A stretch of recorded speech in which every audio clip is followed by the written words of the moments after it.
by election night at 8 p.m. There you go. There's no waiting until a week or two for the mail-in ballots to dribble in. And they do, if you don't get it in the mail a week ahead of time, they have ballot boxes scattered around where you can drop them off even at 8 p.m. It's not a postmark situation. And you know what the key that I heard Rod say? That they've been doing it successfully for 20 years, right? Oregon didn't decide to do this 20 days ago for this election coming up. They built the infrastructure. They have the exceptions, a place you can go drop it off. They have rules. It has to be there by election night. So as if you were voting the day of the election. There's a process to it. It seems very uniform. And it's working for Oregon. And I believe Utah is a more Republican state, a more red state that also does it successfully. And people are trying to say, well, look, this should be bipartisan. If Utah can do it, if Oregon can do it. But I think the key is that they've been doing it. They have the infrastructure.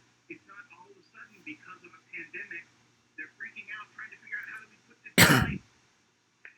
Just 60 days ago. Yeah. It really takes a lot more phone calls. Give us a call. 684-30. We got one more segment coming up. We're also going to finally get to that Cuomo thing that I teased in the first segment. You know what? Sometimes if you like to reprogram, you know this is what happens. When I get fired up, the show continues on, and then eventually we'll get to what we teased the first thing. We'll do that in the next one. Don't worry. I'll get to the Cuomo story coming up in just a minute. Make sure you check out the work of the ACLJ at aclj.org. Check out the Logan Secular Reprogram on all your favorite social media platforms and podcast apps. Thanks to your support of the ACLJ, we have had many victories. The IRS, now formally apologizing to Tea Party group, the IRS did the right thing by resolving the case with an injunction that mandated a complete change of the IRS tax exempt work as relates to issue advocacy organizations. If any group feels that they're being targeted, they can go to federal court and bring our case. That's the victory. One of the most significant wins in the ACLJ's history. Take on the IRS and win. For more than 27 years, the ACLJ has been fighting for freedom and liberty in the United States and around the globe. These are our young people in their 20s and 30s that are doing this, fighting for life at a whole new level to beat back the abortion juggernaut. We've got a whole group of young lawyers that are defending them. Those of us that believe in life know that we're on the right side of history. We understand full well children are children, and they're precious in God's sight, they're precious in our nation's sight, they're precious to parents. But I actually think we're winning. This is one of the social issues we're winning. He's of Andrew Brunson. He is the American evangelical from North Carolina, held in Turkey for more than 2 years. They're rushing us to the airport, and there was an Air Force plane that came from Germany that had been on standby. We're flying, and they finally left Turkish airspace. That's okay.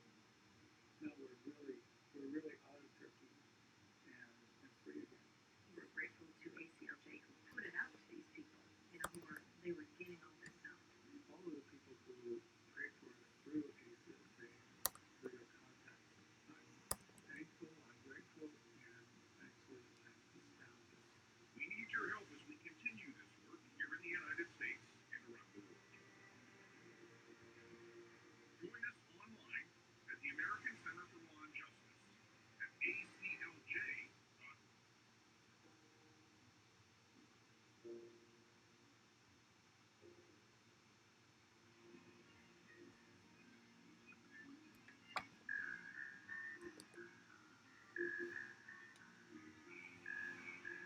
Welcome back to Jay Secular Live. This is Logan Secular. This is another Logan Secular reprogram takeover. Enjoyed the show today. Talk with you about. Talk with some of our listeners. Give us a call. 1-800-684-3110. I've been talking about this since the very beginning. Governor Andrew Cuomo of New York, place I live, place I love, one of New York City, one of my favorite places in the world. They say the capital of the world, New York City, has fallen into really rough times. Whether that's from COVID-19, which obviously caused mass shutdowns of pretty much every industry that runs out of New York, the entertainment industry, and business, and just everything. A lot of stuff is still shuttered in New York. And obviously they had the riots and the protests that turned violent, and you all saw it all happen live on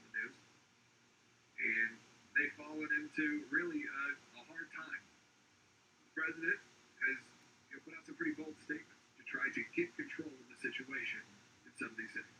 Right, In some of these states. and we talked a few weeks ago really about how a lot of these cities are defunding police. New York City is slashing $1 billion out of the police budget.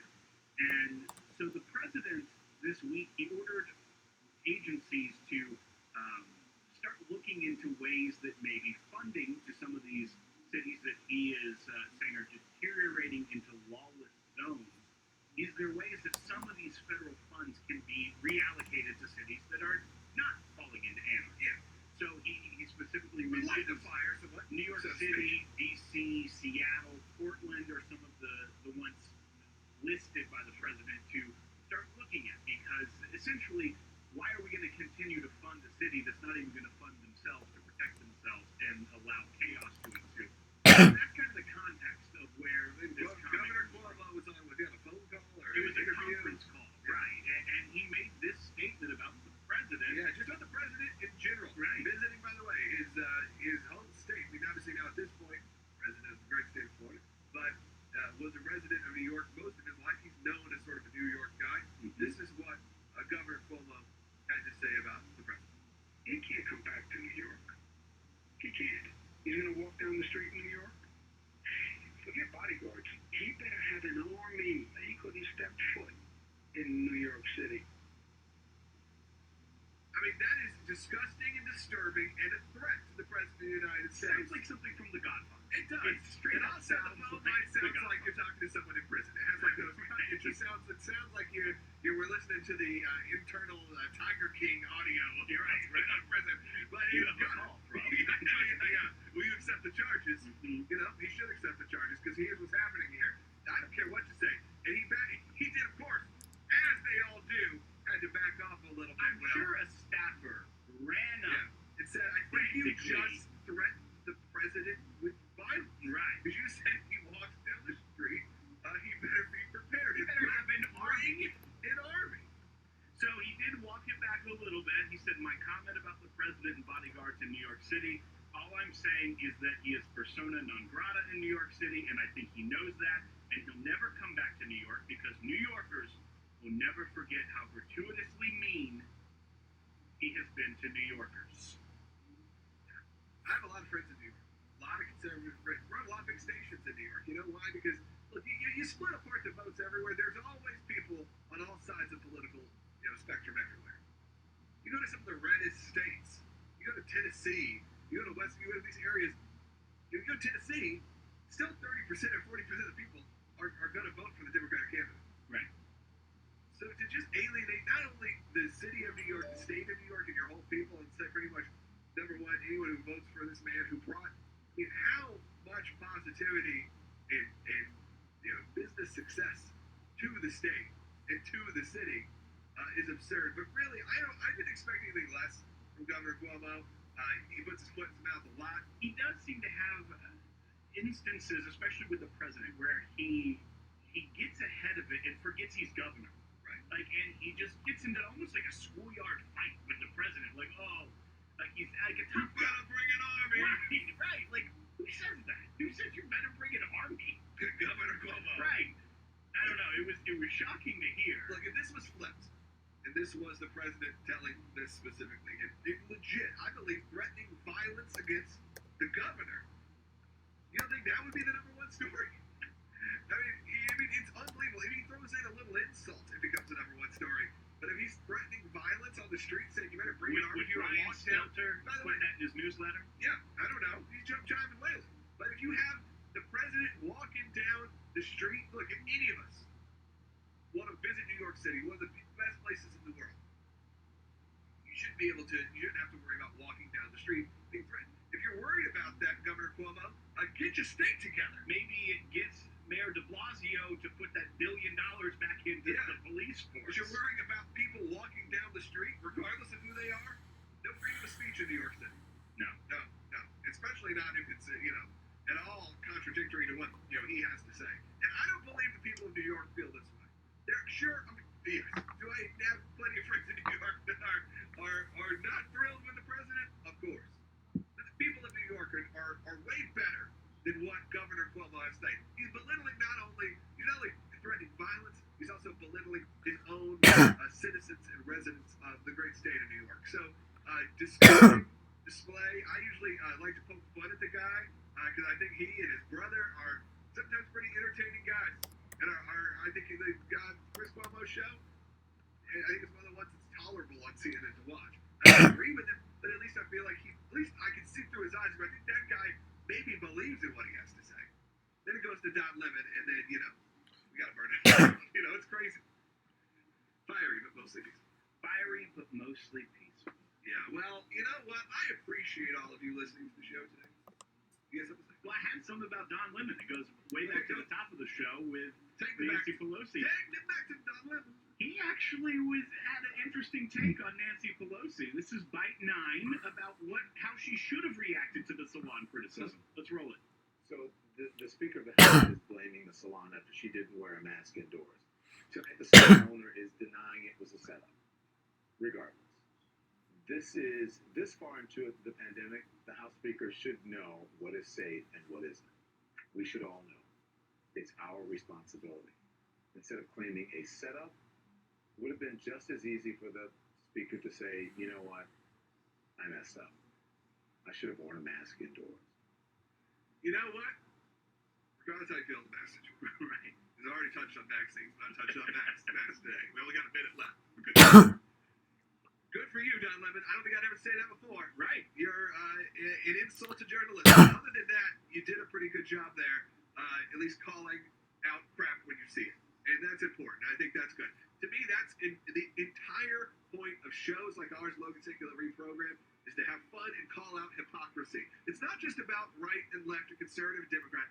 It's calling out when you see something that is so hypocritical and disgusting and would only exist in the world of politics. You got to speak up and say something. Because they're not going to on the news. Occasionally, you'll catch a Don Lemon. That was like the one time only. Yeah. He must love his mask. That's what it felt like. He's like, I don't want a vaccine because I don't want to lose my mask. But good for him for calling out Pelosi. Anyone who calls out Pelosi is a friend of mine. So I appreciate everyone who's listened. Check out the Logan Secular Reprogram if you want this kind of show each and every day.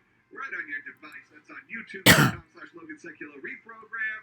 On all your favorite podcast apps. Until next time, it'll pass.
establishes lies about President Trump and our U.S. military. We'll talk about that more today on Jay Sekulow Live.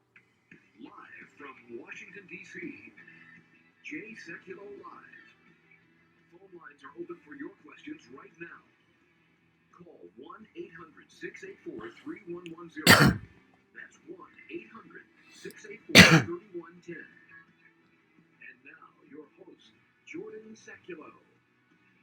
So there are very aggressive attacks right now in the media, the mainstream media, this one coming from the Atlantic, about President Trump saying that the president has repeatedly disparaged the intelligence of service members and asked that wounded veterans be kept out of military parades. And of course, it's all anonymous sources. The headline's even worse than that.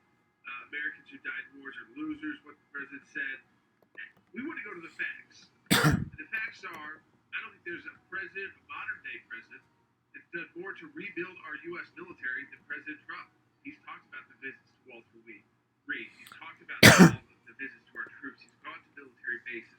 But most importantly, he's given them the best and newest tools available to use on the battlefield and to protect themselves. Think about this. You compare the current 5-year defense plan to the 5-year defense plan from Obama and the Bush administration. By that comparison, the Pentagon lost more than $250 billion in purchasing power. In 2009, during his first year in office, Obama directed then Defense Secretary Robert Gates to cut about $300 billion from Pentagon programs. Now let's move up to, again, President Trump and the military. In 2020 alone, President Trump's budget increased military pay 3.1% and increased the overall budget by $21 billion. The military budget has increased during all 4 years of President Trump's presidency. And the current budget is north of $738 billion, over a $130 billion increase from when President Trump took office. In 2017, it was roughly $605 billion, or roughly $60 billion less than 2009. So there's the facts and statistics for you about just what the president has done for the U.S. military when it comes to funding and making sure they've got the best resources and tools available. And see, the other side, they want to defund the military. So instead of talking about that, they want to say that the president somehow doesn't like our servicemen or doesn't pay them the right respect. Well, this is interesting because most recently President Trump featured a disabled veteran. I thought he didn't like putting those disabled veterans on parades and things like that, because most recently a disabled veteran appeared at the last night of the RNC convention. And there were veterans featured all during the RNC during the 4 days. Just this year, President Trump signed a bill to expand funding eligibility for housing grants for disabled veterans. President Trump awarded nearly twice as many Medal of Honors in his first 2 years in office as President Obama did in the same period. On October 17th of 2019, President Trump stood behind a podium in the East Room of the White House and delivered a speech for one of his favorite public events, the awards ceremony for the Medal of Honor, the nation's highest award for courage in combat. He said, "I like brave people. We have them right here." The media doesn't report that.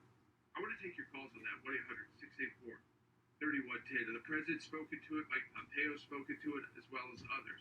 But just think about that for a moment. And again, Thea, just quickly, this reaction in Washington, of course, they ignore all of the facts, the numbers, and they go to their anonymous sources to say he has some disdain for U.S. military and veterans and those who lost their lives in combat. Yeah, Jordan, I'll get into more specifics down the line, but this is such a bizarre attack because literally the only part of the federal budget that Washington, D.C. Democrats don't want to increase, Jordan, is the military. And it's literally the only part of the budget that you have to have a corresponding cut in domestic plans if you want to provide a cut there. So, Jordan, just the attack is disingenuous. If you look at the facts as they play out, they don't support this in any way, shape, or form. Share this with your friends and family if you're watching on Facebook and Periscope. We may have some breaking news as well on Serbia and Kosovo, and so stay tuned for that. And more information on this, 1-800-684-3110. Go to aclj.org. We'll be right back.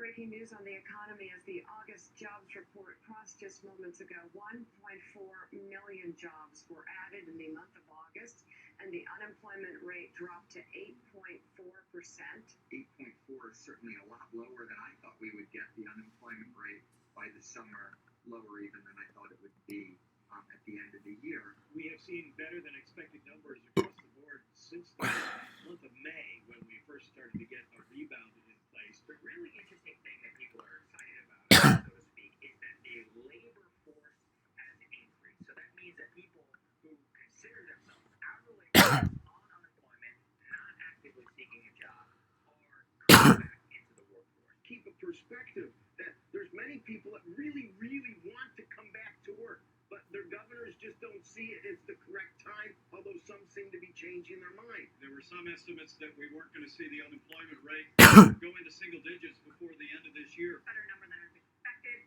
with the headline being 1.4 million jobs added and the unemployment rate going below double digits for the first time since the pandemic. Adding it all up, we now have recovered since April a total of about 10.6 million jobs. Factory job creation in August, 29,000 jobs. Goods producing jobs, 43,000. Construction, 16,000. Government jobs, 344,000. Less taxes, less regulation, more American energy, more free and fair trade, and because of the relief efforts that we were able to secure from the Congress of the United States, direct support for families, paycheck protection. Today we see 1.4 million jobs added. The unemployment rate drops to 8.4%. It's a great day in America, and real evidence that the American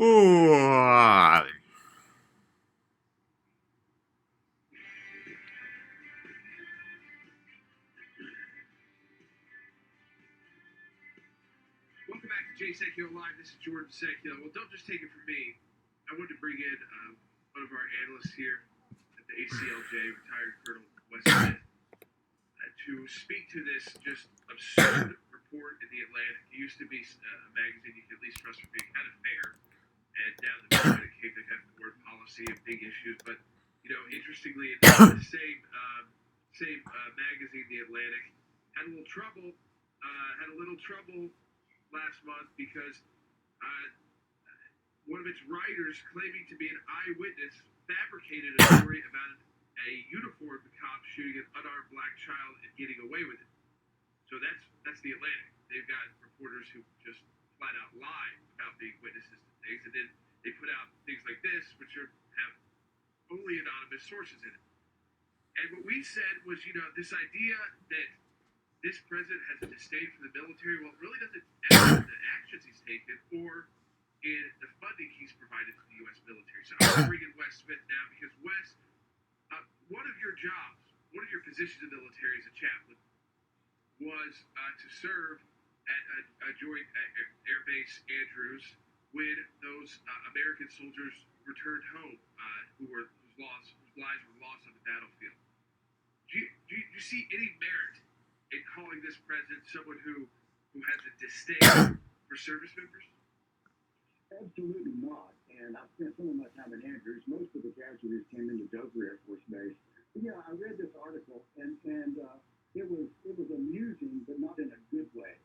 As you mentioned, all of the sources are anonymous. Even the four-star general that the writer claims as a source would not identify himself if he actually exists.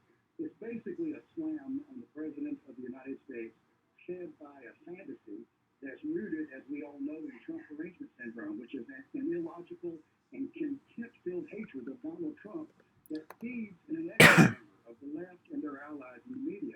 And you mentioned the casualties and the president coming there. You're right. I did work there for 3 years. And President Obama, the only time he came in my 3 years there, it was just a few times, was when there were larger amounts of casualties, and only if the media was present. On the other hand, Donald Trump has traveled to Dover when casualties come in, sometimes when there's been only 1 or 2 casualties, and sometimes even in the middle of the night. And, the morale in the military is the highest it's been in a long time. At the end of President Obama's 8 years, it was the lowest it's been since the presidency of Jimmy Carter. And there's a reason, Jordan, that morale in the military is so high. He has rebuilt the U.S. military, President Trump has, by increasing troop levels, by increasing the budget for the Department of Defense, by buying new weapons platforms, and for the last 3 years running, every year, military service members have gotten a pay raise. That did not happen in the previous administration. And so the article is false in so many facts. Not only are the sources anonymous, the one source that they actually credited was a White House staff person who responded to the writer of the article and point by point said that every allegation in the Atlantic piece was categorically false. And I believe that because President Trump is respected by veterans and by those who are still actively serving because he is patriotic. He does support the military along with law enforcement and law and order in general. And troops know that, and most of the troops are very, very thankful that Donald Trump is now the commander-in-chief. I think what you said there, Wes, is so important. That when you served at Dover, President Obama came a handful of times when there were press there and there was a lot of casualties coming back. But that you know that President Trump has come many, many times. Oftentimes there's just been maybe even one or two American bodies that have come back, sometimes in the middle of the night. It's not about the press, it was about honoring those Americans. And you know firsthand. But of course, the Atlantic doesn't call you. They use anonymous sources. We don't even know if they exist based off Atlantic getting caught last week with a reporter fabricating a story about a cop shooting a young black kid that was totally fake. So, this is, again, I think it's just what we're going to see going into this election is just the media doing anything possible to try and convince people not to go and cast a vote for President Trump, even by trying to cast him as somehow anti-military, when, as Wes said, there's been a pay raise every year that he's been in office for our armed forces. The budget for the U.S. military has gone up over $130 billion. He is rebuilding the military. Under President Obama, it was cut significantly. In fact, lost more than $250 billion in purchasing power alone, and then another $300 billion from Pentagon programs. That was the Obama administration. The Trump administration has not just gotten it back up to even. It's now over $130 billion more than that. And Wes, I think important to point out, let's play from a source who was there. Secretary of State Mike Pompeo. Take a listen. If I'm tracking correctly, I think I was on that trip as well. But what I can say for sure is I've never heard. I've been with this president now for coming on 4 years. I've never heard the president use the language that certainly is said in that article about him calling the military suckers and losers. I've never seen that MG. Just the contrary. He has always had the deepest respect. And Wes, this is someone, again, Mike Pompeo's a West Point grad. I mean, this is, again, if they would have heard this